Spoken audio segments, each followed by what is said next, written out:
夜市麻将连线发响，学生在上面刻上有关庙宇工艺文化的词汇，连成一条线后抽出签诗。这张签诗的内容还是用 ChatGPT 所写。台南七股树林国小学生更拿着平板记录保安宫文化，做成线上游戏，去拍我们想要的地方，或者是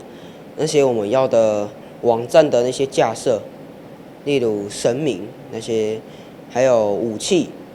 然后再去收集一些网络上的资料跟学长学姐的资讯，然后把它统整起来。我们请那个有给我们资料的一些老师啊、主任，然后给他们签那个著作权的同意书，怕我们没有标示著作权的话会被人家告吧。拿着摄影机，懂得什么是著作权法，这只是其中一环。在这之前，学生们可是对这些科技传播工具一无所知。于是让师铎奖得主杨义林老师开始思考，在既有的课程下，如何有机会让学生接触到更多元的媒体。从3年级到6年级，那每周大概是2节课的时间。那在这里面呢，我们会从初阶的教小朋友怎么样做一个实习记者，到后面会有一个比较进阶的公民记者。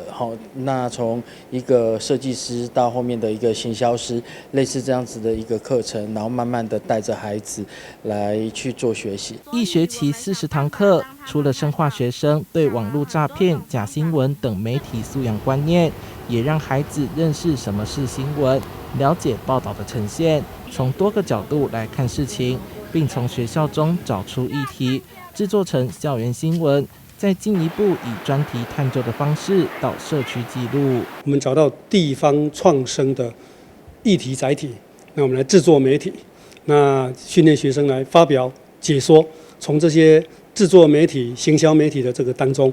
那就会伴随着媒体识读、媒体素养的相关的议题产生。在这个时候，我们会融入进去，这个时候学生会学习起来会更有感。当他有行销的技术，包含制作媒体的技术之后，他怎么样用这样子的技术来跟社区去做结合，来协助社区去解决问题，行销社区。用媒体开启学生的视野，教他们如何用影片说故事，使用自媒体让更多人认识自己的家乡，也希望强化学生对媒体的多元认知，培养出新时代的数位公民。